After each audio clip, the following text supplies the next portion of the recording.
요것도 기억해냈어요. 요것도 에디아카라에서, 예, 에디아카라 동물군이 지구상에 최초로 출현한 다세포 생명체입니다. 그래서 이게 식물이냐 동물이냐, 동물 쪽으로 보고 있습니다. 대략 다세포 동물. 그래서 여러분들 식물이 먼저 출현했냐 동물이 먼저 출현했냐 하면 그건 간단한 질문이 아닙니다. 동물 쪽으로 기울어지고 있습니다. 그렇게 보시면 돼요. 그래서 이게 꼭 보면 해파리 비슷하게 보이잖아요. 근데 이게 이제 해파리하고는 관련 없는 크기가 한 30cm쯤 되는 요게 이제 사암이잖아요. 사암. 사암에 찍혔는데 어딘가하면 호주 애들레이드란 그 도시가 있습니다. 그쪽에서 북쪽으로 올라가면 사암 언덕에 이 광산업자들이 처음 발견했어요. 요렇게. 굉장히 크잖아요. 예. 이렇게 크잖아요. 그래서 요런 이파리 형태로 된 해파리 같은 요런 생명체를 부르는 게 뭐냐면 에디아카라 동물군이라고 그래요. 예, 에디아카라 생물군, 화석군인데 그래서 여러분들 저 기억납니까? 고생대 다음이 뭡니까? 원생대죠. 원생대 보면 토니아기, 그 다음에 뭐죠? 크라이오제닉이, 그 다음에 뭐죠? 에디아카라기. 기억나죠? 그게 요겁니다. 요 이름 여기서 샀습니다. 맞아요. 그럼요. 이제 여러분들 기억의 힘이 이제 느껴지죠? 예. 이게 바로 그 한 시대를 갑니다. 에디아카라기가 끝나면 캄브리아기, 고생대로 넘어오잖아요. 그래서 요까지는 지금 우리 지구상에 있는 동물의 선조가 아닙니다. 야들은 일단 끝났고, 요게 딱 끝나고, 요게 끝나는 데가 어디냐면 5억 4천만 년에 끝납니다. 그 다음에 캄브리아에 넘어가잖아요. 그때부터 캄브리아부터 어류가 출현했잖아요. 그 물고기의 우리 후손들입니다. 우리는 야들의 후손이 아니고. 네. 그래서 어쨌든 지구상의 최초의 다세포 동물은 에디아카라 동물고. 에디아카라기가 오기 전에 이제 빙하기가 세 번. 그렇죠. 그렇죠. 그래서 에디아카라기 바로 전에 요거는 요게 한 1억 년 정도 지속이 되는데 5억 년 가까운 쪽이고 7억에서 6억 년 사이에 크라이오제닉이. 그래서 크라이오란 말이 뭐냐 하면 극저온이란 말입니다. 그래서 물리학에 크라이오닉스라는 학문 분야가 있습니다. 영하 250도 막 이런 거 만드는 연구 분야인데, 여러분들 초전도체 들어보셨죠? 초전도에서 하는 그쪽이 영하 한 200도 막 이렇게 합니다. 그래서 그걸 크라이오제닉이라고 그래요. 그래서 이쪽 생물학에서도 그 원생대 때 빙하기를 크라이오제닉식이라 그렇게 이름 붙였습니다. 크라이오제닉이 깨지고 에디아카라가 생기고 에디아카라 다음으로 우리가 출현한 겁니다. 요거는 지금 어디서 나오나 하면 아프리카에도 나오고, 그 다음에 호주에서 주로 나왔고, 전 세계 한 19세 이상에서 발견됐습니다. 전 세계에서 드러납니다.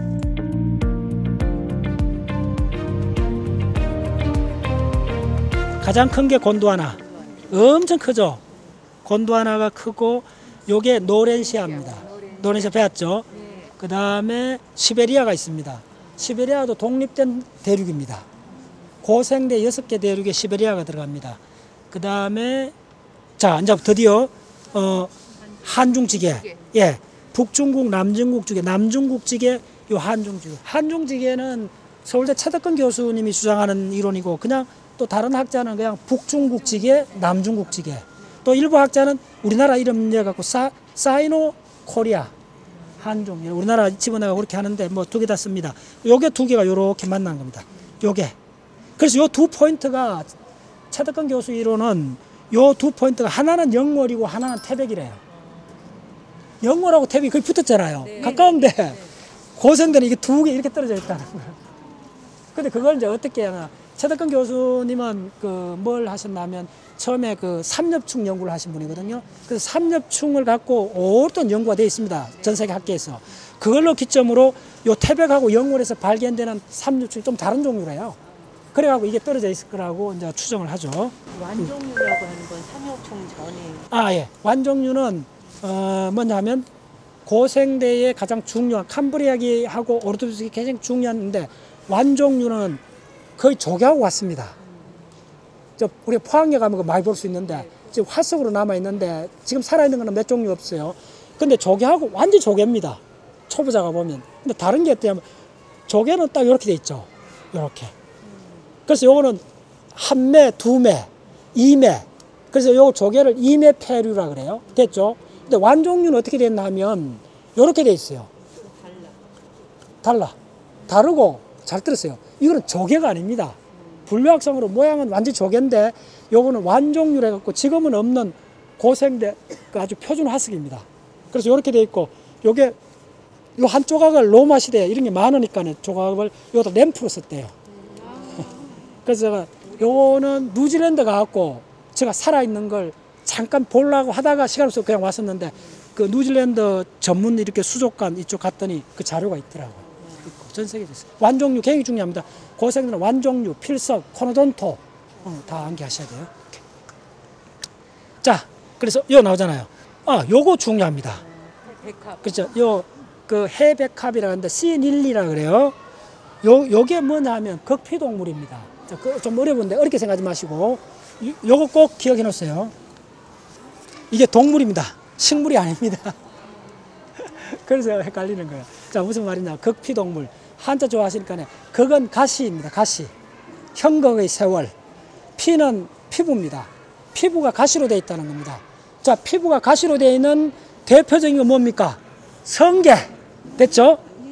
자, 여러분들 여름철에 성게 이렇게 바닷물에 바싹 말라 죽은 걸 보면요.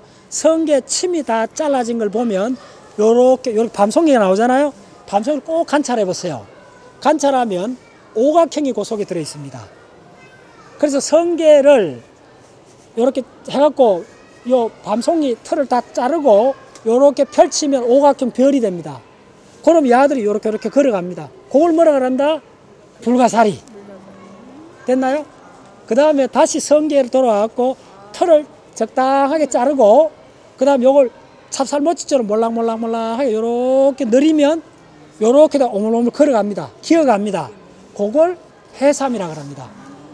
됐죠? 해삼, 성게, 불가사리. 그걸 피부에 가시가 있다서 극피동물이라고 합니다. 오케이?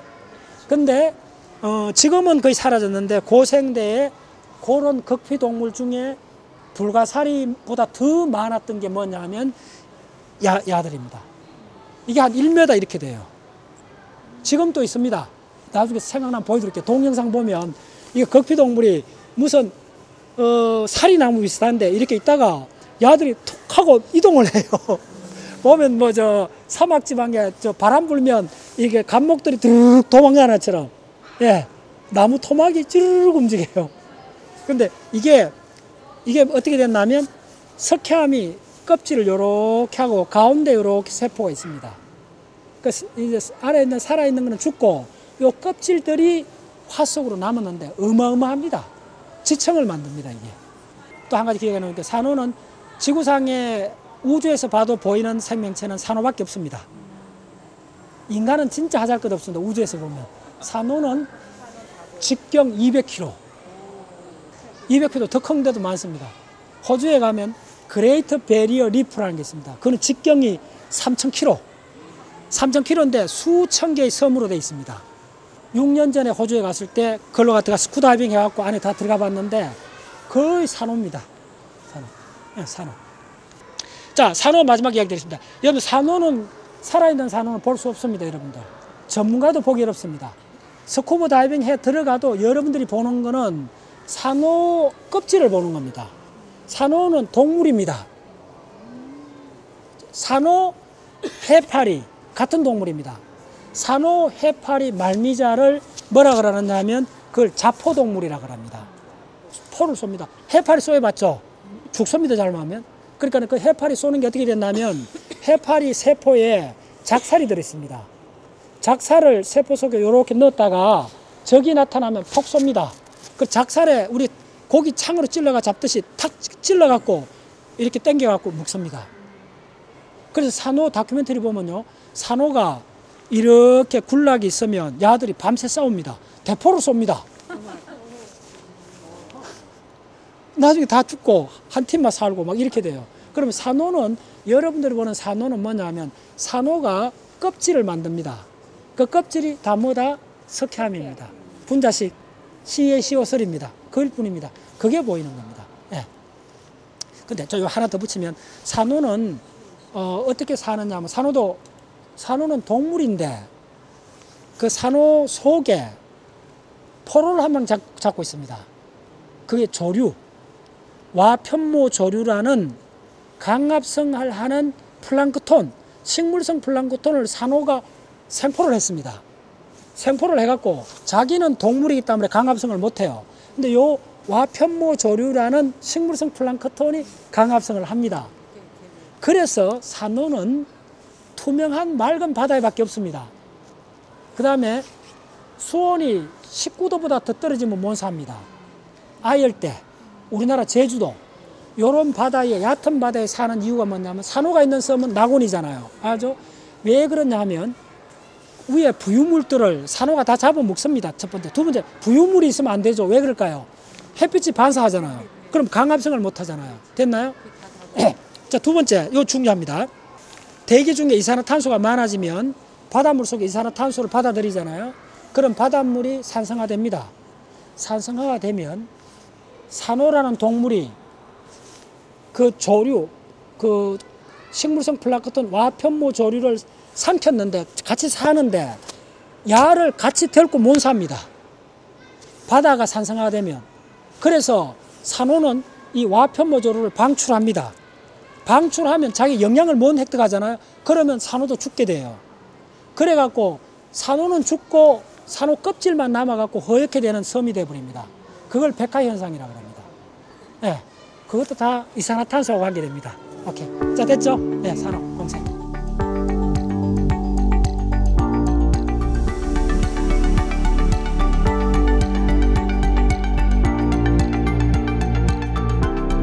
그래서 여기 보면 태백의 구문소라고 이제 나중에 한 가야 되는데 뭐 다른 거 다 잊어버려야 되는데 여기도 뭐냐면 석회암이 나오잖아요. 그럼 석회암이 나오면 여기에 고생대 바다 밑이었다는 겁니다. 대부분 산호들입니다. 산호. 그 다음에 해면동물. 그 뭐 석회암이랄까 조개 껍질, 뭐 굴 껍질 그런 이야기 하지 마세요. 그거는 지구 전체에서 극히 일부입니다. 압도적으로 많은 거는 산호. 그 다음에 해면동물. 그 전부 다 석회암입니다. 간단히 말씀드립니다. 예. 조금 엄밀히 들어가면 해면은 석회암 플러스 뭐가 있느냐 하면 SiO2가 있습니다. 골편으로. 예, 조금 다릅니다. 그래서 덤에서 있고, 자, 이쪽에 잠깐 이렇게 돌려보세요. 자, 요거는 찍어갔어요. 아주 컬렉션 잘 해놨어요. 이게 그 유명한 캄프리아 대포가래입니다. 그 고생물학의 대가 중에 이제 제임스 굴드라는 사람이 있어요. 제임스 굴드는 하버드 교수였어요. 그 제임스 굴드 같은 사람이 하는 말이 뭐냐 하면 고생물학자들의 평생 소원은 뭐냐. 캄프리아 생명의 대폭발 그 현장을 보는 겁니다. 그 현장이 바로 이겁니다. 예. 그래서 요게 오파비니아. 눈이 5개. 그 다음에 요게 우리 물고기 어류의 선조로 봅니다. 요게 피카이아. 보시면 척삭동물이 되어 있죠. 기억납니까? 자, 척삭에 대해서 수도시 강의했죠. 자, 우리도 엄마 태 속에 있을 때는 척삭이 있습니다. 그래 척추가 있고 척추뼈는 척삭뼈에서 나오는 SHH나 뭐 여러 가지 케미칼에 의해서 척추, 우리 브레인이 만드는 척추가 유도됩니다. 유도되고 어떻게 되느냐 하면 척추신경이 있고 그 다음에 노트코드가 있습니다. 노트코드는 뭐냐 하면 플라스틱 막대 같은 겁니다. 그렇게 있는데 척추의 뼈가 만들어질 때 그 뼈가 요 노트코드를 감쌉니다. 척추 뼈 속에 있는 노트코드는 사라지고 척추 마디 사이에 있는 노트코드가 남습니다. 그래서 여러분들 척추 마디 사이에 이 노트코드 척삭이 남아 있습니다. 그걸 추간판이라고 합니다. 그래서 추간판은 그 속에 그 젤리 형태로 되어 있습니다. 수분을 많이 함유하고 있기 때문에 30대, 40대까지는 몰랑몰랑 하다가 60, 70대 되면 그 수분이 빠져나갑니다. 그래서 우리는 나이가 들면 사실은 자연스럽게 키가 줍니다. 한 1cm 주는 이유가 뭐냐 하면 그 중에 하나가 이 노트코드 척삭 추간판에 물기가 빠져갖고 여기 쿠션이 줄어들어서 있습니다. 예. 그래서 고 있는 노트코드를 우리나라로 번역하면 척삭이고 그 노트코드를 처음으로 출현했던 동물이 이 동물입니다. 척추동물은 하나의 문이 아니고 척삭동물의 서부집합, 아문입니다. 그래서 우리의 뿌리는 이 피카이어, 이 피카이어쯤에서는 뭐가 없느냐 하면 머리가 없습니다. 놀랍죠? 우리가 알고 있는 이 두개골, 이 위라는 거는 물고기 이후부터 나온 겁니다. 그 다음에 또 물고기는 두개골이 있는데 뭐가 없느냐 하면 목이 없습니다. 이해하겠죠? 목이 출현하는 거는 개구리부터입니다. 그래서 육지로 상륙하면서 이 목이라는 부위가 생기고 목이 생기니까 목을 돌린다는 행위가 있어요. 물고기는 목이 없으니까 몸 전체를 돌려야 돼요. 네. 그래서 목을 돌리고 그 다음에 어떻게 되느냐 하면 인간은 목을 돌리는 것 플러스 더 빨리 돌리는 게 눈동자를 돌립니다. 새들은 목을 돌리는 게 좀 어둔하기 때문에 눈동자를 잘 못 돌리기 때문에 목을 빨리 돌립니다. 이리 보시죠. 이걸 빨리 돌리고 우리는 목보다 요걸 더 빨리 돌립니다. 그래서 요걸 빨리 돌리기 위해서 이 안에서 이 안구를 돌리는 건죽이 6개나 나와 있습니다. 그리고 인간이 된 거는 이 눈동자를 돌리는 것도 중요하지만은 내가 원하는 쪽에 시선을 고정시키는 그걸 뭐라 하면 attention. 주의 집중이 가능해져서 인간은 정보를 상세하게 분석해지게 됩니다. 그걸로 가는 겁니다. 그래서 두개골이 생기고 목이 생기고 눈동자를 움직이고 격게 눈동자를 내가 원하는 한쪽으로 고정시키고 한쪽으로 계속 고정시키면 강박증, 편집증이 되고 그걸 적당하게 고정시켰다가 다시 이동하는 거 그걸 유연성이라 그러고 그것에 인간의 사고작용이 폭발하는 거 그거까지 가는 겁니다. 네. 오케이? 그래요. 자, 극피동물 나오죠. 또 있죠. 극피동물. 자, 자포동물 나오죠. 그 다음 촉수동물. 또 한 가지 여러분들 한 가지 알아야 되는 게 불가사리가 어떻게 움직이는 줄 아세요? 그 불가사리 다리가 5개잖아요. 그러면 실제로 움직이는 거는 요 다리 밑으로 그 문어 빨판 같은 게 나와 있어요. 그게 수관이라 그래요. 그걸로 물을 깍 집어넣으면 그 고무 튜브 같은 게 뻗쩍 서요. 그러니까 그게 이렇게 움직이가 이렇게 하는 겁니다. 동물은 요것도 알아놓으세요. 그 좌우대칭 동물하고 방사대칭 동물을 나눕니다. 좌우대칭 동물의 출발은 어류. 그럼 좌우대칭이란 말이 뭐냐 하면 지구상의 모든 동물, 공룡이나 나중에 다 볼 때 좌우대칭으로 되어 있습니다. 좌우대칭이 왜 중요할까요? 모든 물고기부터 척추동물의 가장 중심은 척추를 중심으로 좌우대칭이 된 거예요. 좌우대칭이란 말은 뭐냐면 어디로 간다는 말입니다. 앞으로 간다는 말입니다. 자, 새가 만약에 좌우대칭하고 날개가 하나는 이렇고 이렇다면 어떻게 되세요? 이렇게 해보세요. 맴돌아요. 비행기나 자전거나 모든 게 좌우대칭인 이유는 앞으로 간다. 그래서 뭐가 생겼냐면 우리 브레인에서 목적 지향성이 생기게 된 거예요. 네. 그렇게 됐어요. 자, 그 정도. 네.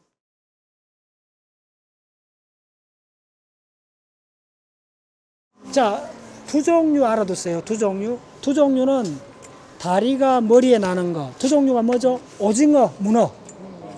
네. 그 다음에 복 종류가 있습니다. 배복자, 다리 족자. 복 종류는 고등 종류. 다슬기, 골뱅이, 예, 달팽이, 복 종류. 문어, 오징어 두 종류. 됐죠? 네. 그러면 문어, 오징어, 달팽이, 문어는 굉장히 크잖아요. 오징어 굉장히 빠르잖아요. 그래도 야들은 완전히 다른 종입니다. 그걸 뭐라 부른다? 해양 무척추동물. 동물을 딱 하면 딱 두 종류를 이야기했어요. 척추동물, 무척추동물. 무척추동물 중에 가장 종이 많은 거는 곤충. 자, 곤충을 정의 드릴게요. 곤충의 더 큰 집합은 뭐겠어요? 그걸 절지동물이라 그래요. 절지동물 중에 주로 육상에 있는 가슴, 배, 머리로 구분된 가슴에 다리 세상이 난 특별한 절지동물을 곤충이라 그래요. 절지동물이 이만하다면 새우를 갖고 곤충이라 안 하잖아요. 됐죠? 그러니까 절지동물이 이만하다면 그 속에 있는 게 이제 곤충이요. 그럼 곤충은 왜 중요하냐면 행성 지구에서 대륙을 먼저 점령한 게 척추동물이 아닙니다. 새나 공룡이 먼저 대륙을 점령한 게 아니고 곤충이 먼저 점령했습니다. 그 다음에 하늘을 먼저 나른 종이 곤충입니다. 네. 메뚜기. 예. 곤충은 아무리 커도 개만한 곤충이 없잖아요. 그래서 여러분 지렁이 이만한 거 본 적 없잖아요.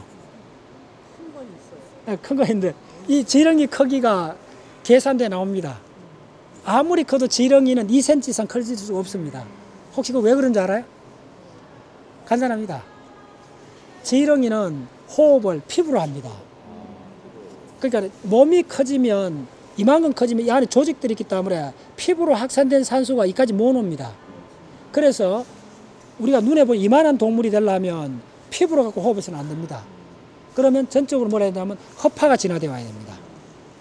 허파하고 심장이 진화되어 와갖고 산소를 효율적으로 전달하는 시스템이 만들어지지 않고는 그래서 곤충은 개만한 곤충이 있을 수 없어요. 지렁이도 뱀만한 지렁이는 존재할 수가 없어요. 아마존을 아무리 디벼도 그만한 게 안 나와요. 그런 걸 계산하는 생물학 분야가 있습니다. 뱀도 피부로 호흡하지 않나요? 아니야. 달라. 피부 아닙니다. 뱀 피부 아닙니다. 뱀 피부 아니고 뱀은 그런 거 어떻게 하냐면 일용류인데 뱀은 심장이 있습니다. 예, 따로 다 돼 있습니다. 곤충은 조금 어려운데 그 곤충은 어떻게 됐냐면 기문이라는 게 있습니다. 그래서 곤충은 이렇게 우리처럼 자동적으로 이렇게 하는 게 아니고 그 배 옆으로 구멍이 나 있어 갖고 그 구멍으로 그냥 뚫힌 관으로 공기가 들어옵니다. 그냥 들어가고 세포를 직접 만납니다. 크기가 적으니까요. 네. 그렇게 됐습니다. 자, 요것도 이름 말해놨어요. 쿡소니아 니니아. 요게 뭐냐 하면 초기 양치식물입니다. 지구상의 식물은 이끼식물, 양치식물, 종자식물 세 종류밖에 없어요. 네. 그래서 요게 실물이 요 정도는 다 10cm, 20cm 미만이에요. 요렇게 해서 하는데 이커티스 테가 요거는 좀 초기고 그 다음에 틱탈리 그 다음에 아칸소스 테가 판드리치 테가 그런 한 5종류가 뭐냐 하면 고생대 대봉기 때 최초로 육지로 올라온 간단히 말씀드리면 양서류 개구리의 선조들입니다. 그래서 개구리하고 물고기 중간. 그래서 아직도 아가미를 갖고 있을 것 같고 지느러미가 그대로 남아있고 그런데 생활의 상당한 부분이 육지로 상륙했다가 다시 바다로 갔다가 왔다 갔다 하는 종. 예. 그러다가 이제 개구리가 되면 육지에다가 알을 놓죠. 더 이상 바다로 안 들어가죠. 근데 어쨌든 물에다 알을 놓죠. 알을 놓고 자 식물을 간단히 요약해 드리겠습니다. 이끼류, 양치류, 그 다음에 종자식물인데 이 모든 걸 어떻게 분류하느냐 하면 수분을 한다 그러잖아요. 네.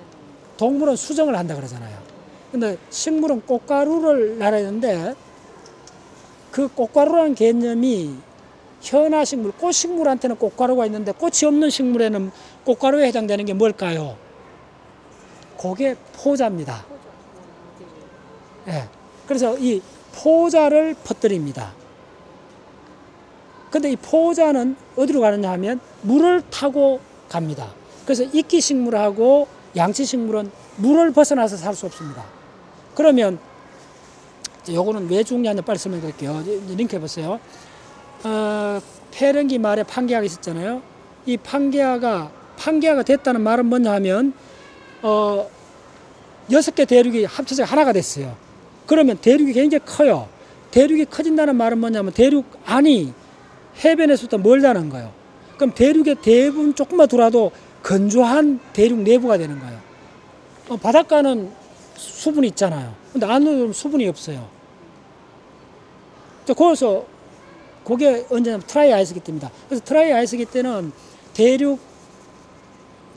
트라이 아이스기 되면서부터 석탄기 때는 주로 뭐냐 하면 곤충하고 양서류가 번성합니다. 그 다음 폐렴기 때 뭐가 출현하냐면 파충류가 출현합니다. 폐렴기 그 다음에 나오는 트라이 아이스기는 굉장히 건조합니다. 대륙이 하나로 됐으니까요. 건조하면 건조하는 거하고 파충류가 궁합을 맞춘 겁니다. 따라오셨나요? 그게 식물은 어떻게 맞추냐면 식물은 건조할 때 물을 벗어나야 되잖아요. 건조하다는 말은 그러면 양치식물까지는 건조하면 못 살아요. 그래서 고사리는 제주도 같은 데 많은 게 섬이잖아요. 섬에 많고 근데 내륙 지방 안에는 고사리가 드물어요. 대륙 안에는. 간단히 그렇게 생각하시면 돼요. 물이 있어야 돼요. 근데 물이 없어도 되는 첫 번째 식물이 뭐냐 하면 그게 거시식물입니다. 그걸 다른 말로 침엽수림. 소나무, 잣나무. 자, 어렵게 이야기 안 할게요. 송화가루.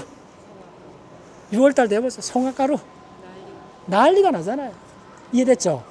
그럼 송화가루가 뭐겠어요? 누가 실어 날라줘요? 바람이 실어 날라주잖아요. 그러니까 대륙 안으로 들어간다는 거예요. 수백 킬로, 수천 킬로 안으로 송화가루가 가면서 침엽수림이 대륙 안으로 진출을 하고 그 대륙의 침엽수림을 따라갖고 공룡이 대륙을 진출하는 거예요. 그래서 반드시 중생대 때는 침엽수림하고 공룡, 신생대 오면 현아식물하고 영장류, 예, 그 다음에 곤충, 어제 이야기했죠? 그렇게 삼각편대를 한다는 거예요.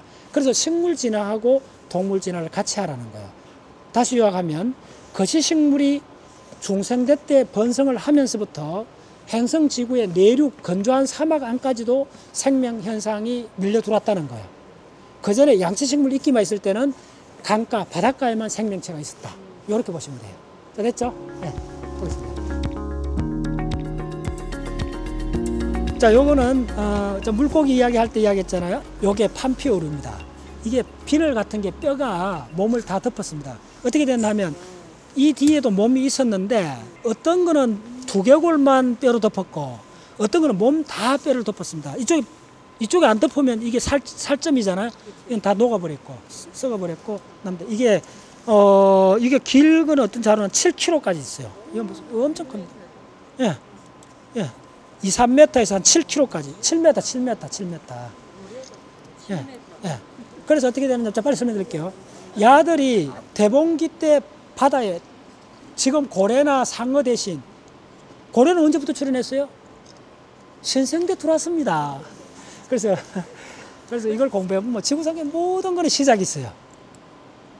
야들은 3억 년 전에 고생대 대봉기 때 지구상에 물고기처럼 많았어요. 야들이 어류처럼. 물론 야도 물고기입니다. 야도 물고기인데 어류 중에 판피어류요. 물고기요. 수메다짜리 됐어요. 야들이 그 쪼매는 물고기를 이빨 보면 대단합니다. 그냥 이렇게 물어요. 그러니까 쪼매는 물고기들이 야들이 나타나면 도망을 갔겠죠. 그래서 도망을 가는데 어디로 가면 유리하겠어요? 좁은 강으로 올라가면 유리하죠. 야들이 크니까네. 그래서 이제 그때 당시 대봉기 때, 대봉기 굉장히 중요합니다. 대봉기 때 칼레도니아 조산운동이나 조산운동이 일어나면서 산맥이 형성이 돼요.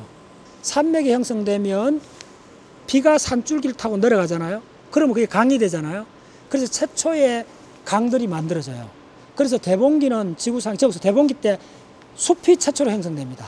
양치식물의 숲이 형성되고 두 번째 지구상의 토양이 형성됩니다. 대봉기 때. 고생대 대봉기 때 토양층이 형성되고 지구상에 최초로 형성된 강줄기를 타고 바다에 있는 이 판피 어류를 피해 갖고 조그마한 물고기 한 10cm 미만의 물고기들이 도망을 갔어요. 그리고 가들이 그때 형성된 강을 타고 왔는데 그때 당시에 지금 저쪽에 저 나무 한번 보세요. 저런 형태의 나무가 있었어요. 됐죠? 이거는 그냥 내가 만든 시나리오가 아닙니다. 다큐멘터리 그냥 나와요. 이게 미국에서 만든 유명한 다큐멘터리 중에 식물학자가 나온 그 다큐멘터리 뭐냐 하면 최초로 대봉기 때 만들어진 숲에서 그 숲에 있는 양치식물이 그 잎이 생겼는데 야들은 가지하고 잎이 같이 떨어진대요. 지금 우리는 가을에 낙엽이 떨어지잖아요. 가지는 안 떨어지잖아요. 근데 최초의 숲에는 가지하고 잎도 저런 거예요. 지금 같은 한립수가 아니잖아요. 됐죠? 이게 떨어지면 가지하고 잎이 범벅이 돼가, 여러분들 비버댐 보신 적 있나요? 비버댐. 네. 미국에 있습니다. 그래서 쪼매는 강에 나무 가지하고 나무 잎이 범벅이 돼갖고 질퍽하게 깔려있는 그런 환경이 조성이 됐대요. 자, 그러면 그거에 한 10cm쯤 되는 물고기가 도망을 가잖아요. 그럼 큰 물고기는 못 따라오겠죠. 그럼 이 쪼매는 물고기가 그걸로 나무 가지 사이를 어떻게 가겠어요? 나무 가지를 헤치고 가야 되죠. 이해되나요? 이렇게 예, 1년 내내 이렇게 한번 해보세요. 그럼 묘가 어떻게 되죠? 근육이 붙죠. 이걸 뭐라 그러면 총기류라 그래요. 예. 그 다음 다른 말로 육기류. 기라는 게 그 비늘기인가 뭐 그렇잖아요. 근데 육이라는 게 고기 육자입니다. 근육이란 말입니다. 그래서 지르름이, 기가 지르름입니다. 예, 한자로. 지르름이 긴데, 지르름이에 근육이 붙은 육기류가 출현합니다. 이제 이해됐죠? 지르름이에 왜 근육이 붙겠어요? 보통 여러분들 지금 꽁치나 가자미를 이렇게 보면요. 가정주부들이 이렇게 할 때 보면 이게 지르러미가 나오고 이쪽 근육이 거의 없습니다. 예, 그걸 경골어류라 그래요. 지금 90% 물고기에는 여기에 근육이 안 붙어 있습니다. 그런데 대봉기 때 이 물고기에는 여기에 근육이 붙습니다. 근데 붙는 이유를 이해하셨나요? 이것 때문에. 막 쫓아오고 빨리 이렇게 해야 되고 이렇게 하다 보니까 여기 근육이 걷기가 붙다 보니까 야들이 지르러미 갖고 턱 일어설 수가 있어요.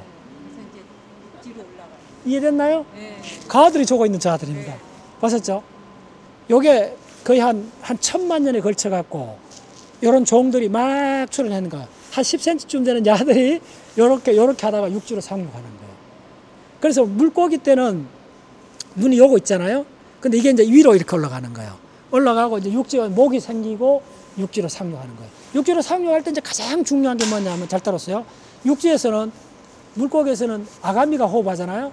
그럼 이거 뭘로 바뀌어야 돼요? 허파로 바뀌어야 돼요. 그게 이제 엄청난 진화의 압력이에요. 그래서 내가 오늘 새벽에 이렇게 침대에 이렇게 누워갖고 무슨 생각을 했냐면요. 이게 지난 한 5억 동안 인간까지 오는 과정을 항상 저는 머릿속에 그리고 있는데 이 모든 과정은 어떠냐 하면 간절히 원하면 돼요.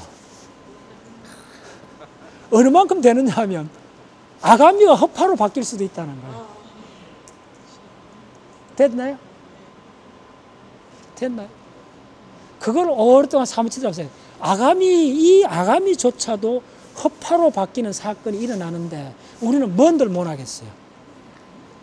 간절히 원하면 인간은 뭐든지 된다는 걸 생명체가, 인간이 그런 게 아니고 인간은 당연히 그렇고 모든 생명체가 그렇다는 걸 생물학을 공부해보면 알게 돼요. 그래서 인간은 어떻게 했어요? 간절히 수천 년 동안 달을 보고 언젠가는 저거 가고 싶었다 했잖아요. 그래서 어떻게 됐어요? 간 거예요. 이제 그래서 제가 브레인 과학을 굉장히 좋아하고 공부를 해요. 브레인 과학을 해보면 그 모든 원동력이 인간 버즈를 이야기하면 딱 하나입니다. 제가 봤을 때는. 하나의 이름입니다. 단어. 여러분들 오늘 토널 라이트라는 단어를 배웠잖아요. 인간이 언어를 쓰면서 우주까지 나가게 된 겁니다. 그럼 언어라는 그 뿌리는 모든 사람이 모였을 때 어떤 원시 부족의 족장쯤 되는 사람이 야야 이걸 캥거루로 하자, 이걸 바위라 하자 누가 한 거예요. 근데 그걸 누가 따라서 같이 해준 거잖아요. 뭐 아무 의미가 없어요. 근데 따라서 같이 한 거가 여러 사람이 함께 꿈꾸면 현실화 돼버리는 거예요. 그런데 왜 우리가 단어를 쓰면 현실화 되는가를 말씀드리면 우리가 쓰는 단어는 3가지 속성을 갖고 있습니다. 첫 번째 뭐냐면 단어는 개념을 갖게 됩니다. 그래서 에다카라라는 단어를 말하면 동물 분류라는 개념이 딱 따라붙죠. 개념. 두 번째는 뭐냐면 단어는 의미를 갖게 됩니다. 의미. 우리가 어떤 북중국 지게, 남중국 지게를 하면 지괴, 땅덩어리, 이제 의미가 되는 거죠. 요 2가지는 대충 알아요. 근데 여러분들이 단어가 갖고 있는 세 번째 속성이 뭐냐면 행동을 촉발합니다. 개념, 의미, 행동이 단어 속에 있습니다. 그래서 그걸 이제 불교에서는 주문이라 그래요. 왜 주문이 신령스러웠냐? 행동을 만들어주고 있다는 거예요. 그리고 인류는 그 행동을 통해서 달로 가는 거지. 우리가 컴퓨터를 만들고 비행기를 만들고 인간하는 모든 경우는 doing, 행동을 통해서 만들어지는 거예요. 근데 한 사람이 하는 행동은 뭘 바꿔요? 여러 사람이 하는 행동이 건물을 짓고 비행기를 만들고 도로를 만들어요. 그럼 여러 사람이 같이 행동하려면 뜻을 같이 해야 돼요. 그 뜻을 같이 할 수 있는 매개체가 단어입니다. 그 단어를 함께 주문을 암송을 하면 함께 행동을 하게 돼요. 그래서 생명의 역사는 제가 이렇게 쭉 봤을 때 움직임의 역사입니다. 예. 그래서 그걸 동물한테는 그냥 운동이라 그러고 인간한테는 행동이라 그래요. 그래서 어제도 우리 정 목사님께서도 이야기했지만 이런 모임이 집단 행동이잖아요. 이런 거를 인류는 이런 걸 했기 때문에 그걸 다른 말로 말하면 개념을 언어로 통해서 개념을 공유했기 때문에 집단 지향성이 생겼고 그 집단 지향성으로서 우리 인류는 우주로 나가게 된 겁니다. 혼자는 할 수 없어요. 자, 다시 이야기 좀 길어졌습니다. 단어. 그래서 제가 하는 공부의 요체는 단어밖에 없습니다. 어제도 이야기했잖아요. 제가 단순한 공부를 한 80% 한다 그랬잖아요. 그 단순한 공부를 할 때 내가 아는 단어도 계속 읊어보는 겁니다. 에다크라, 크라이오제닉, 그 다음에 스트로마톨라이트. 제가 아는 가까운 우리 친척한테도 스트로마톨라이트를 20년 동안 내가 설명을 했어요. 그분이 20년 후에 이제 스트로마톨라이트라는 단어가 입에 붙었어요. 입에 붙느냐 안 붙느냐는 하늘과 땅 차이입니다. 입에 붙었을 때 그때부터 신령스러운 묘용이 출현합니다. 그래서 모든 공부는 어제도 내가 이야기했지만 여러분들이 그 T세 사이클 그 10개 분자 이름 알파 케토 그 다음에 뭐 시트러산 옥살로 아세테산 뭐 다 암기했잖아요. 그 10개 이름은 신령스러운 주문이고 위대한 주문이고 더 없는 주문이고 시무상주 시무등등주 능제일체고 진실불허 고설반 아시잖아요. 나는 그 대목만큼 사무치는 게 없어요. 이걸 명확하게 해서 종교를 만든 분이 붙다고 그게 가 그대로입니다. 그 이름을 불러줄 때 그게 모든 게 힘으로 바뀌어요.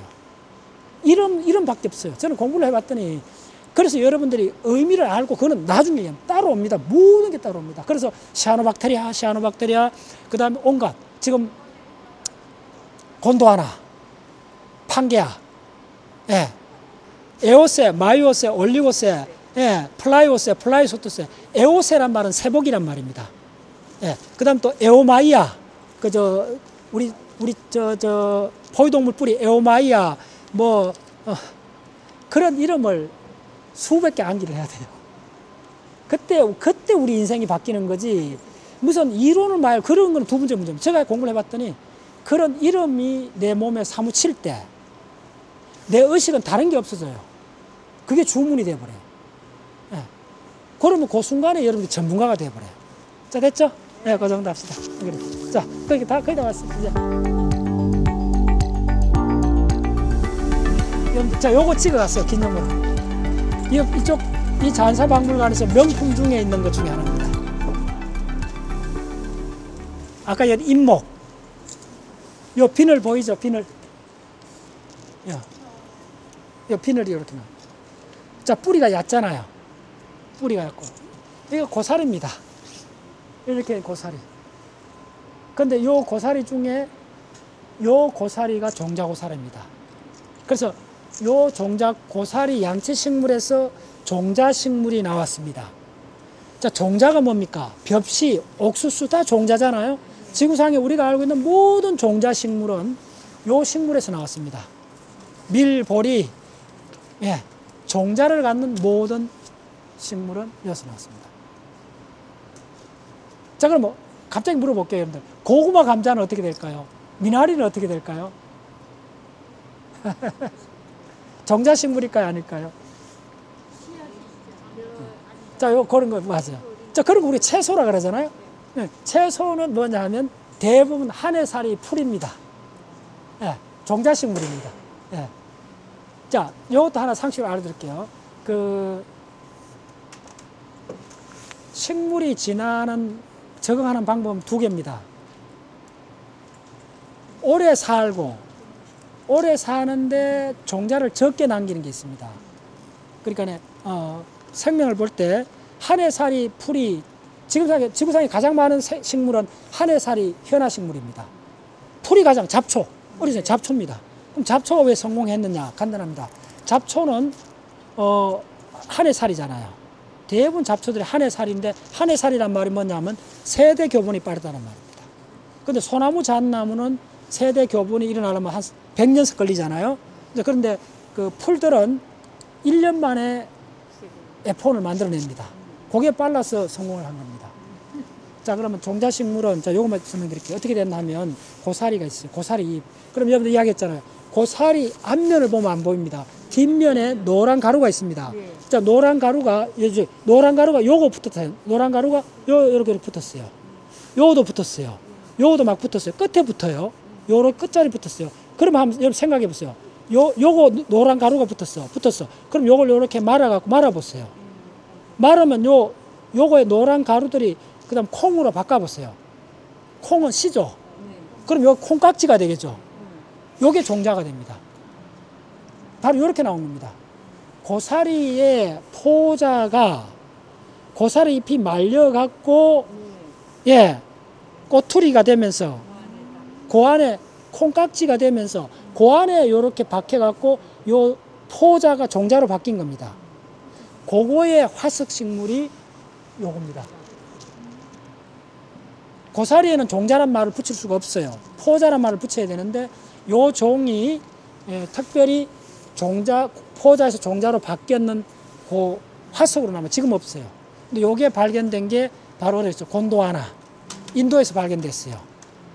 그래서 이게 발견된 대륙을 연결했더니 남극, 호주, 남미, 아프리카, 인도. 그래서 이걸 이제 곤도와나 대륙이라 했고 밝혀진 게 요 식물. 자, 보세요. 고사리 잎이 보이죠? 네. 우리 지금 보이죠? 예. 예. 근데 저게 종자 고사리라. 보통 고사리가 아니에요. 그 다음 여기서 뭐가 나오느냐 하면 곧장 나중에 소나무, 잣나무가 나왔다 생각하시면 돼요.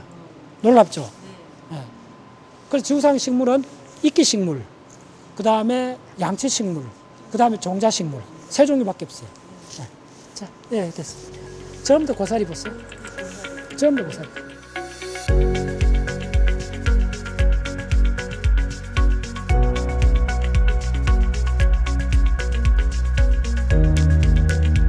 이쪽 컬렉션의 가장 유명한 것들은 이 공룡, 맘모스 이런 뼈들입니다. 자, 뼈들을 볼 때 이쪽을 한번 보세요. 이게 고래입니다. 네, 고래고 지금 저 앞에 있는 서 있는 거 있죠. 곰 같은 거 있죠. 요것도 보시면 맘모스 코끼리나 고래나 파충류인 공룡이나 이쪽 공부는 간단합니다. 척추만 보시면 됩니다. 일단 척추를 보고 우리 인간의 뼈는 206개입니다. 그 다음에 어떻게 되냐면 손가락, 발가락 요 뼈가 어떻게 바뀌는가 보면 고래 손가락 한번 보세요. 고래에 손가락이 있다는 게 처음 보죠. 저거만 보고 가시면 됩니다. 저게 그냥 지느러미로 바뀌었을 뿐인데 저 고래의 손가락 보이나요? 몇 개인가요? 5개 보이죠? 네.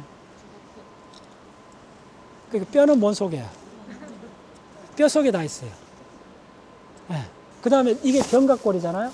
어떻게 되어 있냐면 이제 해박을 해보면 이 가슴 쇠장 같은 케이지에 이 견갑골은 뼈와 뼈 사이가 연결되어 있는 거 아닙니다. 이쪽에 등 갈비뼈가 있잖아요. 이 갈비뼈가 있으면 견갑골이 이렇게 되어 있는 겁니다.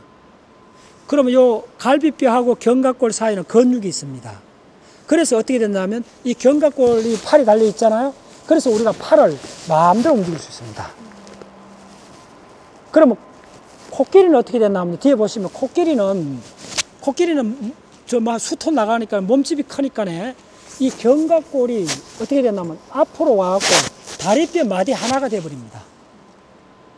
아시겠어요? 조금 어려운데 그 다음에 이 견갑골에 오해골이라고 있습니다. 자, 일단 적어 놓으세요. 오해골. 네, 코라코이드라고 하는데 오해골 이름만 드러나도 대단합니다. 이거 저 해부학 의사 선생님들도 이름은 들어놨는데 그게 얼마나 중요한지 몰라요.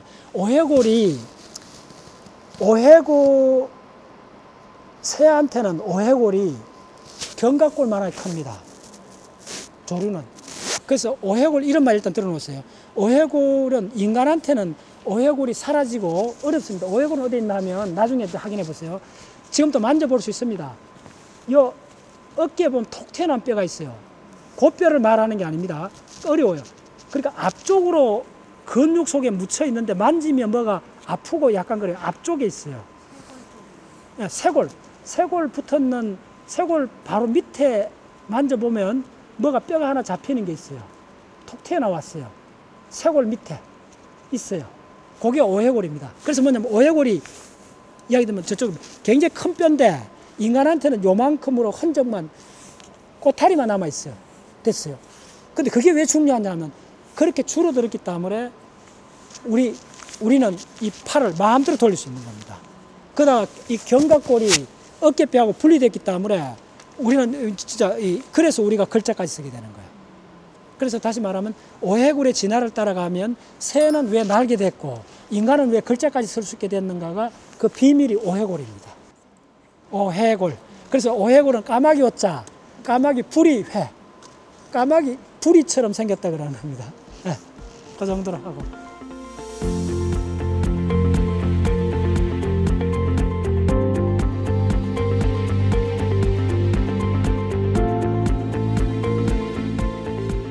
해부학에서 가장 중요한 거는 자 여러분들 간단합니다. 척추동물은 자 말한장 아시죠? 말한장이 두 개밖에 없어요. 그죠? 물고기가 지느러미 두 개로 바닷속에 헤엄치고 다녔잖아요. 그 상태로 육지로 올라오려면 우리 몸체를 띄어야 되잖아요. 그러려면 개나 고양이, 말을 생각하면 돼요. 그러면 막대기가 됐잖아요. 막대기를 땅에다가 이렇게 띄우려 하면 두 다리가 나와야 되잖아요. 그러면 두 다리가 척추에서 나오려 하면 막대기가 있고 두 다리를 척추로 연결하는 안장이 필요하잖아요. 그 안장이 두 군데 있어요.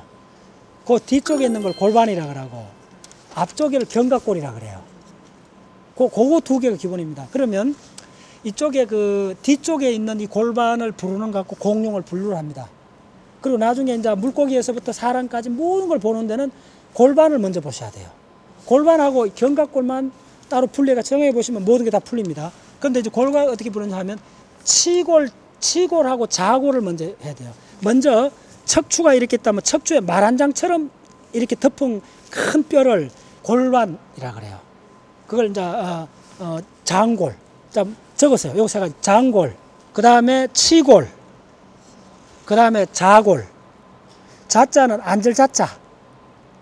그 다음에 치골은 치부를 드러내지 마라 그러잖아요. 부끄러운 거. 그게 어디냐 하면 요 앞쪽입니다. 예. 요걸 퍼비스라 그래요. 그 다음에 앉았을 때, 자, 먼저 앉았을 때 히프가 닿는 쪽을 궁덩이라 그래요. 그 다음에 요거, 볼기를 차릴 때 히프를 약간 했을 때 요 부분을 엉덩이라 그래요. 엉덩이, 궁덩이도 구분하셔야 돼요. 해부학 용어입니다. 그리고, 그래서 척추가 있다면 척추에 말한장처럼 했는 걸 장골. 그 다음에 우리가 평평하게 앉았을 때 바닥에 닿는 이쪽을 자골. 그러면 한번 보세요. 이거 어렵습니다. 요 뒤에 지금 요 이렇게 있잖아요. 이렇게. 이게 고관절이잖아요. 아시죠? 고관절이 붙었는 저게 장골입니다. 그래서 이게 어려워요. 고관절이 붙었는 게 장골, 자골, 치골 세 개가 다 이렇게 맞물려 있는 세 개 뼈에 고관절이 이렇게 들어 있습니다. 그래서 이렇게 되어 있는 겁니다. 그래서 고관절이 빠졌다 이야기 들으셨죠? 고관절이 빠지고 나면 요 아래 온폭 들어가는 속객 같은 거 있잖아요. 업색터블룸이라는데 요 속객 같은 거를 보면 세 개 뼈로 되어 있습니다. 그래서 요 세 개 뼈가 자골, 치골, 장골이 모여갖고 소켓을 만들고 고관절이 이렇게 들어가 있는 겁니다. 그만큼 아주 정교하게 되어 있어요. 예. 그래서 요 소켓을 보세요. 들어가 있죠. 그러면 조금 어렵습니다. 요게 소켓가 요렇게 된 뼈 있죠. 앞쪽에. 그게 치골입니다. 그 다음 요 뒤에 뼈 조각이 나와 있는 거 있죠. 뒤에 뼈 조각이 나와 있는 게 앉을자자 자골. 그 다음에 여우에 이렇게 되어 있는 거 있죠. 요게 장골. 그래서 치골의 구조를 갖고 분류를 합니다. 용반목이냐 조반목이냐. 그래서 이거는 한두 번 해가 되는 게 아니고 많이 그려봐야 돼요.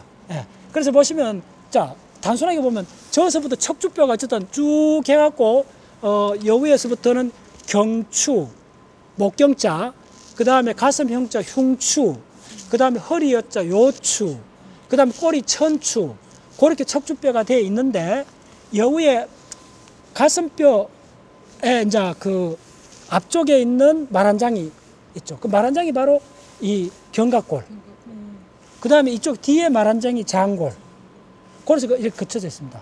그래서 이거는 뿌리가 어떻게 되느냐 하면 이 앞다리, 뒷다리 두 개도 올라가 보면 물고기 앞지렁이, 뒷지렁이가 그대로 바뀌어진 겁니다. 놀랍죠? 그래서 물고기에서부터 5억 년 동안 척추동물은 딱 한 가지입니다. 요걸 앞지렁이 두 개, 뒷지렁이 두 개를 뭐라는 부속지라 그래요. 지렁이.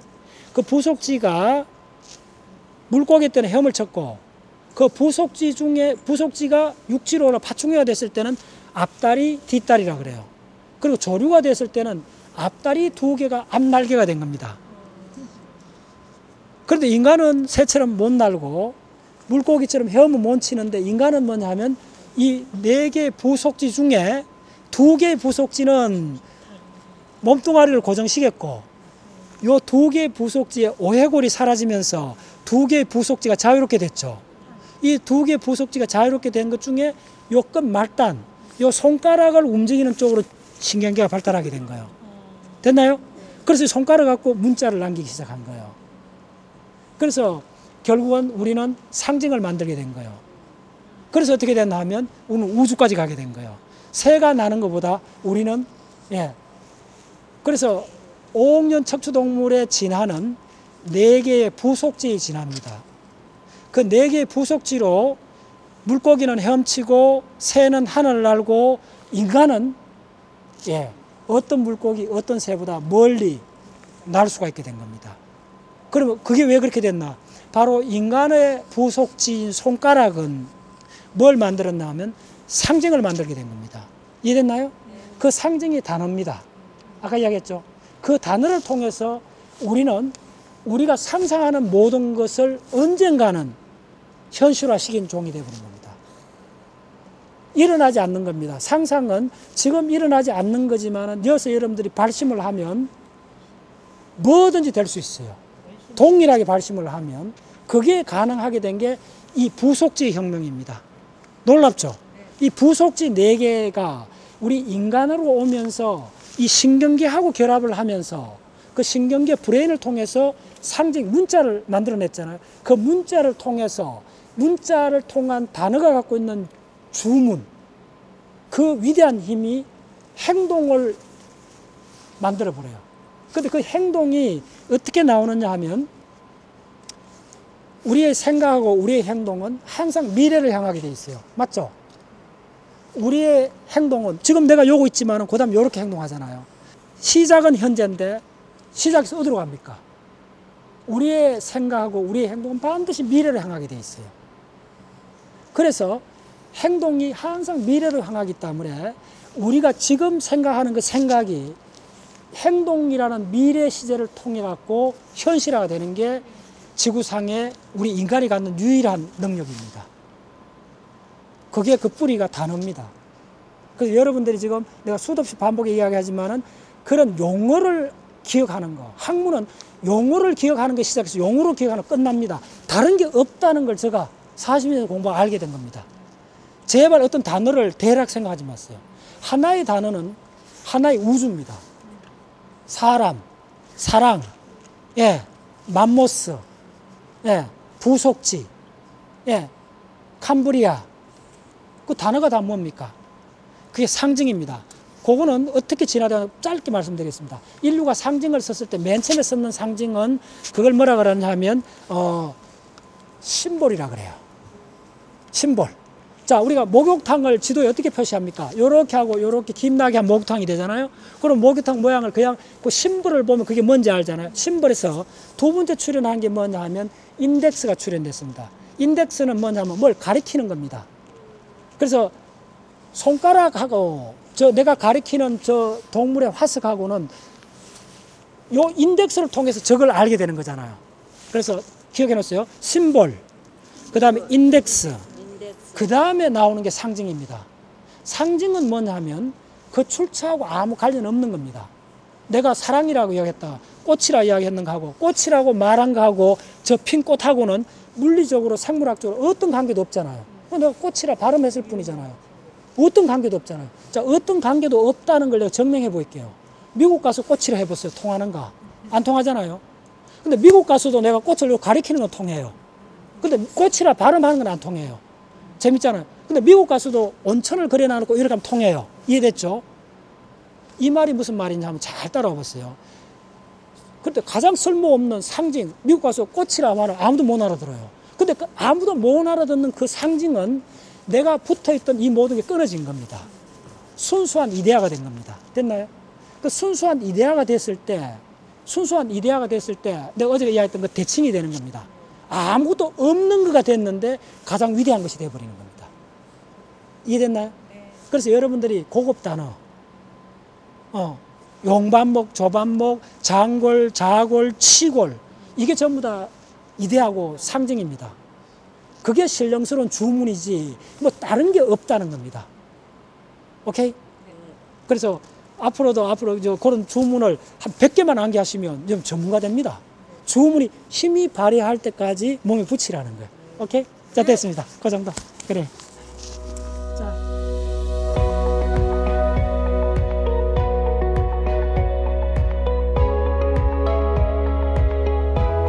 그래서 여러분들 동물을 볼 때 느끼는 거는 환경에 따라서 뭐든지 할 수 있다는 거예요. 이 카멜레온을 한번 생각해 보세요. 카멜레온은 색깔도 변하고 혀를 촥 내갖고 잡아먹잖아요. 그런 혀를 탁 해갖고 잡아먹는 게 0.1초 사이래요. 근데 이 날파리 같은 걸 탁 해갖고 점액으로 묻혔는데 안 떨어지게끔 해갖고 다시 돌아오는 거 0.1초 사이에, 그것만 30년 연구한 학자가 있어요. 그러니까 무슨 말이냐 하면 신비는 없어요. 우리는 생명이란 그 자체가 무엇이든지 할 수 있다 생각하시면 돼요. 생물하고 공부하면 할수록 뭐가 신비스러워도 그런 말이 아니고, 세포를 더 공부하면 할수록 그 모든 분자작용 그 자체가 우주 그 자체보다 더 신비스러운 겁니다. 네. 저 보세요. 뭐든지 할 수 있잖아요. 저 보세요. 깃털. 저렇게 아름다운 깃털도 만들고, 다 하는 거예요. 그리고 야들이 하려고 해서 그래 된 게 아니고, 전부 다 그 세포 레벨에서 무한히 반복하는 그런 생화학 작용이 무한대로 모여지면 다 이렇게 되는 거예요. 그거밖에 없어요, 사실.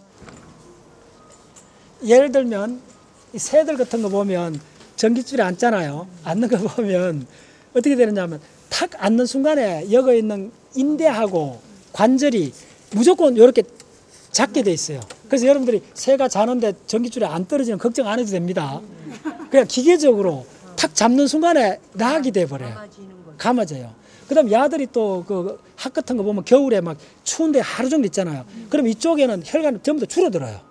여기는 그냥 살점도 없어요. 뼈하고 온도가 낮아도 그냥 아무 문제 없는 그런 조직들로 다 바뀌어져 있어요. 담가놓고 얼음부터도 그대로 있는 거예요.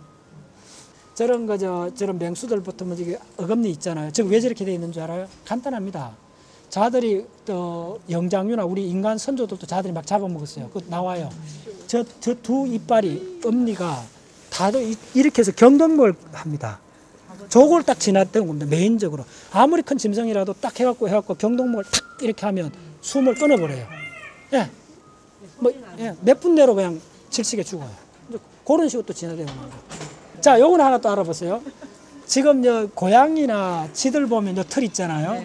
이 털을 강모라 그래요. 이게 보통 우리 인간의 수염하고 좀 다릅니다.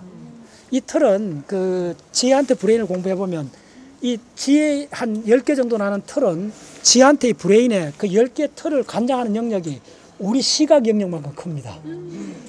이게 단순한 털이 아니고 야들이 탁 건드리면 여기 입체 구조까지 다 알아버립니다. 메기들 있잖아요. 메기들 같은 경우는 어떻게 하느냐 하면 진흙 물 속에는 한 1m밖에 안 보이잖아요. 그러면 야들이 어떻게 하느냐 하면 메기 종류는 가장 큰 브레인이 맛을 느끼는 브레인입니다. 내기는 부유물 전부 다 그 진흙탕 속에 온갖 그 유기체 분자들이 있잖아요. 그걸 갖고 맛을 다 느껴버립니다. 그러니까 내기가 보는 세계는 맛으로 이루어진 세계입니다. 우리는 이제 이렇게 형태, 색깔로 이루어집니다. 새들은 이 하늘을, 파란 하늘 날아가면, 이 조류학자들, 전문가들 이야기 들어보면, 날아가면 하늘에 망국기가 걸린처럼 온갖 패턴이 다른 색깔이 보인다는 거예요. 다 달라요. 네. 그래서 생명은 뭐든지 할 수 있고, 인간이 만든 가장 위대한 거는 상징입니다. 단어. 네. 우리는 그걸로 통해서 우주를 나가야 되는 거고, 야들은 뭐 또 다 있죠.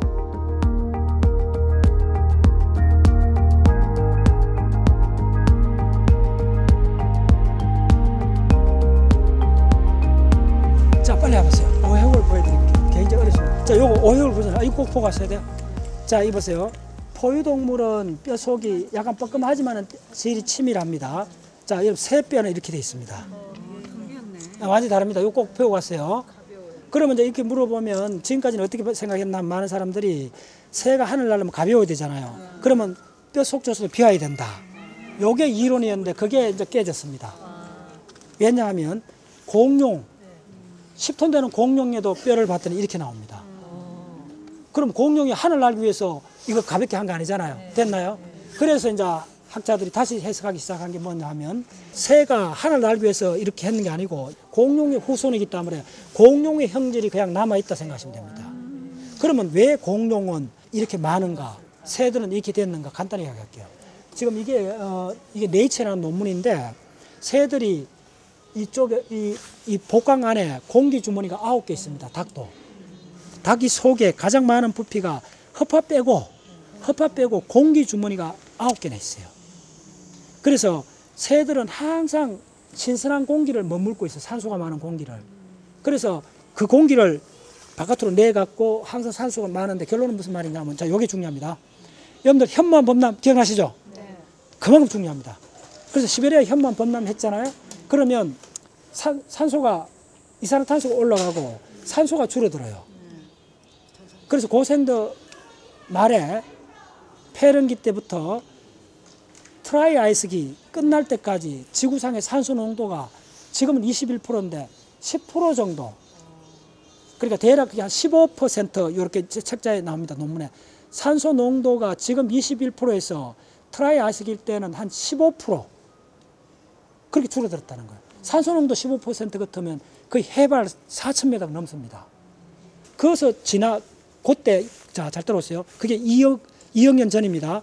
2억 년 전에 산소 농도가 이렇게 떨어졌을 때 트라이 아이스기, 그러니까 폐렴기 말에서부터 2억 5천만 년에서부터 대략 이야기해갖고 한 5천만 년 이상 동안에 산소 농도가 15%로 유지가 된 상태라는 게 지금 많은 증거에서 나오고 있거든요. 그러면 그때 당시 우리 포유동물 선조가 있었어요.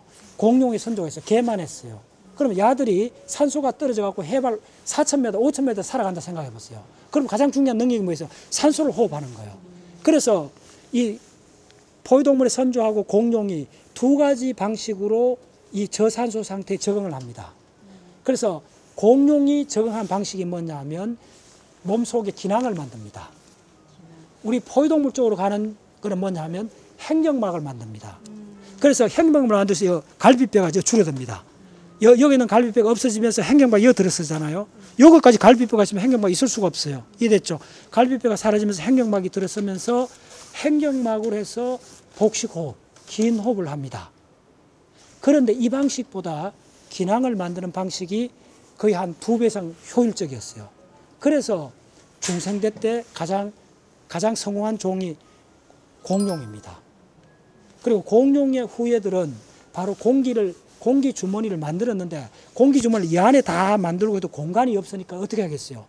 뼈 속에다가 지금 이게 나왔어요. 새들이 날 때 여기는 이쪽에 날개에 있는 뼈, 이 속까지 공기 주머니가 들어갔다 나왔다 한다는 게 발견됐어요. 지금 그 흔적입니다. 자, 그럼 다시 이야기해 드릴게요. 뭘 알아야 돼요? 현무암 범람. 기억나죠? 내가 현무암 범람 할 때마다 무지무지하게 중요하다. 제발 알아두라 그랬잖아요. 그래서 고생대가 끝나는 것도 현무암 범람. 우리나라 개마고암도 현무암 범람. 그 다음에 새가 한기골이 있는 것도 현무암 범람하고 링크되어 있는 겁니다. 예. 그래서 지구과학을 공부해보면 중요한 게 많지가 않아요. 몇 가지만 정확하게 이해하시면 돼요. 자, 됐죠? 예, 함기골. 요거에 이렇게 V자로 있죠. 요걸 위시본이라 그래요. 그래서 서양에서 점을 칠 때 저걸 딱 부러뜨려요. 여러분 닭고기 먹을 때 이렇게 나옵니다. 요거 있고, 요거는 쇄골입니다. 우리 인간은 쇄골은 분리되어 있잖아요. 근데 이 조류는 쇄골이 V자로 그대로 있습니다. 그 다음에 요렇게 늘어온 거 있죠. 그래서 이쪽에 여기 복장뼈 있죠. 복장뼈하고 연결된 개인적 기둥 같은 거 있죠. 저게 오해골입니다. 오마이 사이언스. 여러분들 100만 원짜리 지식 알고 간 겁니다. 꼭 기억해놨어요. 우리 인간은 저 뼈가 사라지고 요만한 흔적이 남아있어요. 그래서 우리가 견갑골이 자유롭게 된 겁니다. 팔. 됐죠? 위로. 됐어. 고, 됐습니다.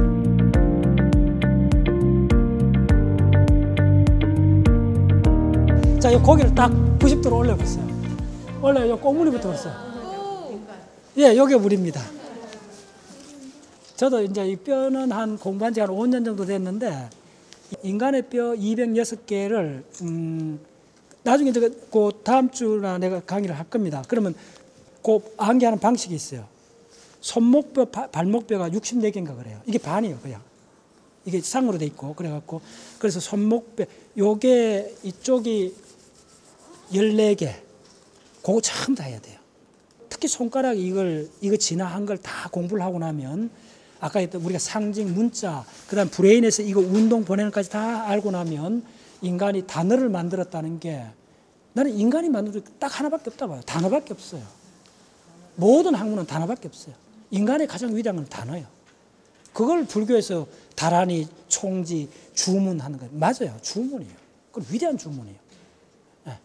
그래서 이 206개 이 뼈 이름, 거기서 여러분들 티셔츠 사건을 했죠. 그 다음에 조금 힘들지만은 한 달만 딱 작심하고 10시간만 보내면 됩니다. 206개 딱 암기를 하고 나면, 그 다음 암기를 하고 나서 다시 이제 물고기에서부터 뼈를 한번 보세요. 보면 깜짝 놀랍니다. 그 206개 뼈가 거의 다 모든 물고기에서부터 고래 뭐부터 시작해갖고 우리 저 공룡까지 하나 빠짐없이 그대로 다 있다는 걸 알게 되면서, 아하, 생물학, 척추동물 공부가 끝났구나. 더 이상 없구나 하는 걸 알게 돼요. 그러면서, 그러니까 척추동물에도 4,500종류인데 4,500종류는 모든 짐승들에 대한 거가 왜 뼈를 안 보고 헷갈리는 걸 봤느냐. 뼈도 나중에 공부해보면 아까 2개 말 한 장, 2개 말 한 장을 언제든지 그릴 수 있고, 견갑골하고 골반만 채영하게 그릴 수 있으면 공룡에서부터 물개, 곰, 예, 스라소니, 뭐 할 것 없이, 늑대 할 것 없이, 인간 할 것 없이 한꺼번에 다 알게 돼요. 그때 쪼매끔 뼈가 쪼매서 바뀌어진 요거에 의해 갖고, 그게 뭐에 갖고 엄청난 놀라운 다른 형질이 드러난다. 주둥이가 조금 바뀌어 갖고 우리가 감각이 확 바뀌듯이. 예. 마무리하면서 이야기할게요. 처음에 저도 나 이런 걸 뭐 그 정도까지 생각했는데, 여러분들 우리가 몽골로이드 공부를 해보면요, 이 강대뼈가 튀어나오잖아요. 알잖아요, 몽골로이드. 요런 강대뼈 하나 튀어나오는 요 정도로 갖고도 실제로 이쪽에 저 인류학 하는 사람들 그 다큐멘터리를 보면요, 온도에 적응하는 게 백인들은 온도가 추워지면 적응을 못해요.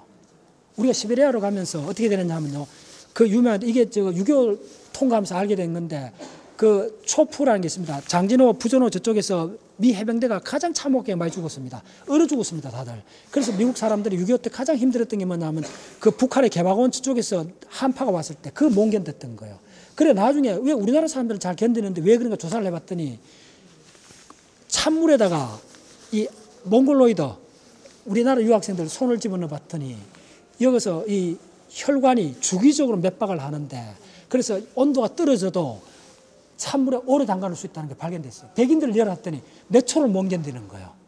그러니까 이런 생리학을 공부해보면 그 마이크로하게 혈관이 움직이는 요거에 따라 갖고 우리 몽골로이들은 왜 그랬냐.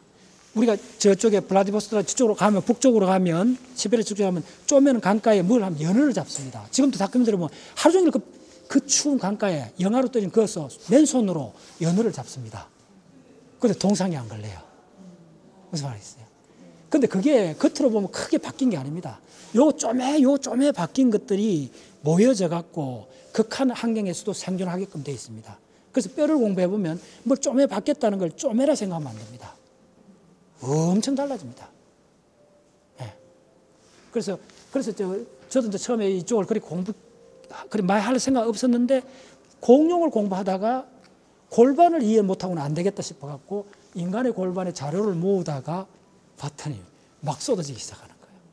골반은 그렇게 어렵지 않습니다. 많이 그려보면 금방 끝나고 여러분들 고관절 다 한번 생각해봤기 때문에 골반은 끝나는데 더 어려운 게 이쪽입니다. 이쪽이 가장 어려운 게 오해골입니다. 오해골만 알면 물고기에서부터 인간까지 어떻게 진화되어 왔는가. 이 뒷다리는 다 동일하잖아요. 코끼리나 인간의 뒷다리는 기능이 동일해요. 그래서 어떻게 되냐면 이 뒷다리는 다리는 이 움직이는 각도가 얼마 없습니다. 이거야. 완전히 못 돌리잖아요. 근데 손은 보세요. 이렇게 되잖아요. 손은 협하고 돌리고 찌르고 모든 게 가능해지는데 야는 왜 그러냐면 야는 전적으로 보행 위주로 진화한 겁니다. 다양한 기능을 줄였어요. 다양한 기능을 줄이고 대신 뭐라냐면 걸어 다니는데 완전히 특화됐어요. 근데 우리는 걸어 다니는 장거리 보행에 얼마나 특화됐느냐 하면요. 이게 지금 하버드 교수들이나 프론티어들이 지금 막 논문 책 쓰는 내용들이 뭐냐면요. 침판지하고 인간을 밀리면서 같이 걷게 하면요. 침판지는 4배의 에너지를 씁니다. 가들의 힘이 우리가 더 좋습니다. 짧은 거리는 우리보다 훨씬 더 빨리 달립니다. 우리 인간이 아무리 빨리도 시속 36km를 못 달립니다. 가들 한산해 보면 돼요. 근데 보통 야생동물은 인간의 2배 이상 빠릅니다. 근데 가들의 단점은 뭐냐면요. 길게 못 달립니다. 오케이. 그 대신 인간은 어떻게 됐나 하면 이 두 다리가 전적으로 보행 쪽으로 진화를 해왔습니다. 그래서 우리는 걸으면 걸을수록 힘이 납니다. 힘이 드는 게 아닙니다, 사실은. 근데 침판지는 하루에 맥시멈 8km 이상을 못 걷습니다. 걷고 싶어도 힘이 딸려야 됩니다. 다시 말해, 요건 꼭 기억해놨어요. 그러니까 동일한 1km를 걷는데 침판지는 인간의 4배의 에너지가 듭니다. 얼마나 중요해요. 그 말은 뭐냐면 인간은 걷는데 완전히 적응이 됐다는 겁니다. 그래서 지금 내가 브레인 쪽으로 계속 강의하고 있는 핵심 이야기가 뭐냐면 인간이 뭐 명석한 사고라든가 그런 문제가 아닙니다. 궁극적으로 인간 정도의 이런 에너지, 명확한 계산을 하거나 이런 생각을 할 수 있는 기계를 만들려면 이쪽을 인공지능을 만들었더니 이 알파고 8,000배의 에너지 됩니다. 오마이 사이언스. 됐나요? 8,000배의 에너지가 됩니다. 우리 같은 생각을 하는 기계를 만들려면 에너지가 8,000배가 됩니다. 에너지 문제입니다. 그래서 인간이 이어서 보면 우리 조상들 보면 크게 안 바뀌었어요. 크게 안 바뀌었다고 그렇게 생각하시면 안 됩니다. 쪼매 바뀐 그게 최적화되면 8,000배나 차이 날 수가 있다 이렇게 생각하셔야 돼요. 오케이. 침판지하고 비교해도 에너지 쓰는데 걷는 거, 이 가장 투박한 걸음걸이에도 4배 차이가 나요. 그 대신 우리는 빨리 못 뛰어요. 그 대신 긴 거리를 걸어가요. 긴 거리를 걸어가는 게 사바나 기후에서 중요한 게 뭐냐 하면 먹이를 찾는 데 중요해요. 밀림에서는 먹이가 짧은 데서도 밀집되어 있어요. 그런데 사바나에서는 이게 주로 뭐냐면 덩이뿌리로 있어요. 땅속에 덩이줄기로 있기 때문에 하루에 20-30리를 걸어가야 그 중에 이거 덩이뿌리를 찾아요. 그래서 여러분들 공부를 해보면 그 아주 미묘한 것들이 쫙 모여갖고 그 다음 순간에 확 바뀌어버려요. 동일한 1도인데 36도에서 37도 바뀌는 1도는 그게 그거잖아요. 근데 99도에서 1도 바뀌면 액체에서 기체로 바뀌어버려요. 이해되나요? 그래서 그걸 다시 모으면 모든 사람이 뭘 이렇게 안간힘을 애쓰고 할 때 동일한 애쓰는 것도 상황이 조금만 달라지면 그것이 위대한 폭발을 일으켜버려요. 그래서 이게 창의성 연구하는 사람들이 그걸 한마디로 어떻게 표현하느냐 하면 창의성은 평범한 사고의 비범한 결과다. 비범한 사고에서 비범한 결과가 나온다고 착각하지 말라는 거예요. 그게 아니라는 거예요. 가장 평범한 사고가 어떠한 특별한 상황을 만났을 때, 그러니까 99도에서 100도 바뀌듯이 그런 특별한 상황을 만나면 폭발을 한다는 거예요. 그래서 거의 지금 폭발 가능성을 제가 어제 학원을 또 많이 받고 여러분들이 지금 저한테 1년 이상 들었잖아요. 앞으로 이걸 몇 년만 더 하시면 대한불교가 바뀔 수가 있어요. 저는 그렇게 봅니다. 박사님, 그러면 그 침팬지가 씹는 거에도 에너지를 아주 쟁이 쓴다고. 그렇죠. 그러니까 침판지나 야생 동물은 침판지 같은 경우는 끼리끼리 모여가 많이 싸웁니다. 싸우고 남은 시간은 털고르기를 다 합니다. 그 소셜 이렇게 하고 하는데 야생 동물은 싸우거나 도망가는 게 삶의 거의 90%입니다. 항상 두려운데. 근데 인간도 마찬가지입니다. 인간도 사람이 무리 짓는다는 이게 그렇게 간단한 게 아닙니다. 그래서 60대 넘어가면 새로운 사람 못 사귀잖아요, 거의. 이렇게 무리 짓기 위해서는 가장 필요한 게 뭐냐면 상대가 나를 두려워하지 않아야 됩니다. 그래서 내가 불교에서 가장 위대한 게 무예시보시라고 하는 거예요. 가장 위대한 거는 상대가 나를 두려워하지 않을 때 무리가 지어집니다. 편안해지면 무리가 지어지면 그 무리 지어지는 과정에서 가장 방해가 뭐냐면 폭력성을 쓰는 수컷입니다. 이건 지금 진화 심리학에서 가장 핵심 이론 사이드 이야기 아닙니다. 그래서 어떤 원시 집단이 형성되려면 원시 부락이 형성되려면 폭력을 쓰는 사춘기를 넘어서는 그 수컷 건장한 수컷이 생기면 야가 폭력을 씁니다. 그걸 체계적으로 제거하는 과정이 사형제도입니다. 사형제도가 인류에서 생기면서부터 사형제도가 좋다는 말이 아니고 인류 기원하고 관계 있다는 겁니다. 그래서 인류의 역사는 독재자를 제거해가는 역사입니다. 독재자를 제거한 역사가 다르게 이야기하면 뭐냐면 민주화되는 역사고 그걸 다르게 이야기하면 무슨 말이냐 하면 폭력이 줄어드는 사회가 됐다는 겁니다. 인류는 궁극적으로 폭력을 줄여갖고 모여 살게 돼갖고 문화를 이루게 된 겁니다. 그래서 요즘 경향은 이기적 유전자보다는 그것도 물론 작동하는데 다정한 것이 살아납니다. 홍수환이 그 인터뷰하는 기사가 참편이 뭐라 그런 줄 알아요? 참고 피하고 온화하자. 그게 참편이래요. 그 명일한 세계 최고의 참편을 그렇게 정의해요. 그게 지금 맞는 정의입니다. 온화한 인간이 되는 게 사실은 가장 위대한 인간이 되는 겁니다. 진화 생물학을 공부해보면 그럴 겁니다. 자, 쭉 갑시다. 자, 그 다음 요거 하나만 알았어요. 요 관절이 굉장히 중요한데 이 대퇴골이 요게 수직으로 놓으면 안 됩니다. 요게 약간 각도로 지어야, 그래서 아까 침판지보다 4배 에너지가 적게 드는 첫 번째 요인이 뭐냐 하면 이렇게 되면 이렇게 놓으면 먹의 중심이 이렇게 되고 자, 이렇게 두 다리가 이렇게 있다면 두 다리 이렇게 움직여 보세요. 무게중심이 있으면 무게중심이 멀어졌잖아요. 무게중심에서 멀어질수록 뒤뚱거립니다. 침판지가 움직일 때 이렇게 움직이잖아요. 인간은 이렇게 움직입니다. 왜 그러냐 하면 이 두 다리가 이렇게 되어 있습니다. 약간 이렇게 됐기 때문에 바로 요 밑에 두 개, 요거 무게중심이 있습니다. 그래서 걸어가면 자, 이거 관찰해 보세요. 내가 강의 중에 이야기인데 이 뒤축이 밟히는 게 직선으로 나옵니다. 무슨 말이냐면 이렇게 안 걸어갑니다. 이렇게 안 지킵니다. 인간은 할머니가 됐든 젊은 사람이 됐든 뒤에서 보면요. 내가 깜짝 놀랐는데 요 뒷발꿈치가 찍히는 걸 연결해 보세요. 딱 직선이 나옵니다. 그게 침판지는 안 됩니다. 그게 그래 된 게 지금 요게 각도가 요렇게 돼서 그런 겁니다. 무게중심 바로 요 두 개 사이에 요렇게 딱 돼 있습니다. 그래서 요 무게중심만 요렇게 갑니다. 요렇게 갑니다, 우리는. 그래서 에너지가 4분의 1밖에 안 들어요. 네, 그 정도. 네.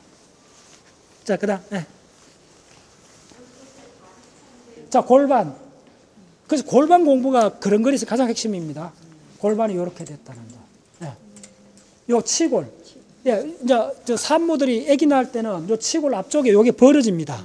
벌어져 갖고 이렇게 나옵니다. 그 다음에 이제 이 산도가 적기 때문에 인간은 진화가 어떻게 하느냐 하면 내 다큐멘터리 보면요. 이 머리뼈가 4개가 포개집니다. 부피가 줄어들죠. 그래서 이게 나와갖고 다시 펼쳐집니다. 펼쳐져갖고도 요 구멍이 그대로 있잖아, 천골이. 나중에 뼈가 생깁니다. 요렇게 됩니다. 그 정도로 요렇게 됩니다. 그래서 10달 동안 요렇게 더 이상 있으면 안 되는 이유가 뭐냐. 브레인이 더 커지면 사산을 합니다. 못 나옵니다. 그 맥시멈으로 되어 있는 겁니다. 대략 그 정도로. 그래서 골반을 꼭 공부하셔야 돼요. 골반. 자, 선생님들 공식적으로 이번 학습 탐사 마무리하겠습니다. 예, 좋습니다. 네.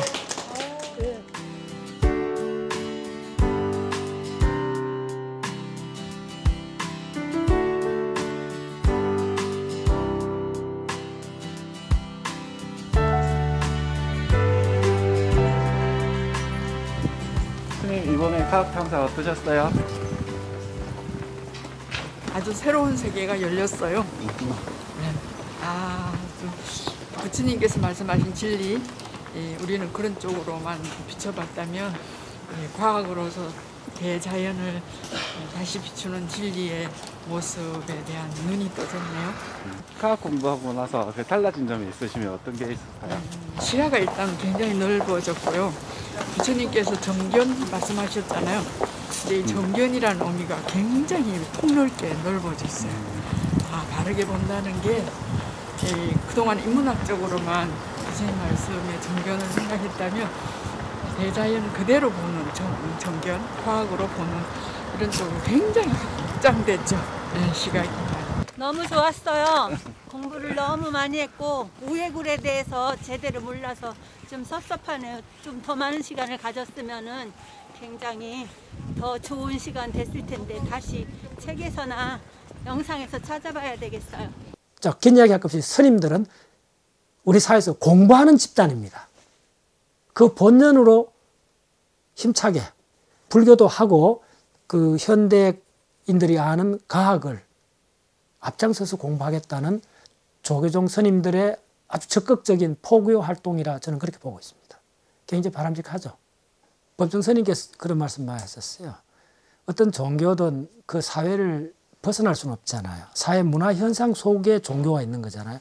그러려면 사회 다수 대중들이 알고 있는 기본 상식이라 할까. 그게 이제 어떤 과학이 점유를 하고 있잖아요. 그래서 스님들이 일반인들하고 좀 더 양질의 소통을 하시려면 기본적으로 과학적 소양을 가져야 된다. 저는 그렇게 봐요. 안 그러면 그 하나의 고대적 사고의 시스템일 수도 있잖아요. 그래서 새로운 그 시대를 담을 수가 있어야 되잖아요. 진정한 종교라면 그 시대의 고민과 그 시대의 사유체계를 담아야 되는데 지금은 현대는 메인 사유체계가 사이언스잖아요. 당연히 스님들이 일반인들한테 이렇게 폭넓게 포교 활동이나 사회 활동을 하시려면 과학을 기본적으로 하셔야 된다. 저는 그렇게 봐요. 스님들 조금 어렵지만은 한 몇 년 동안 저하고 같이 우주라는 거대한 세계, 미지의 세계를 같이 도반이 되어서 탐사해 나가시면 좋겠습니다.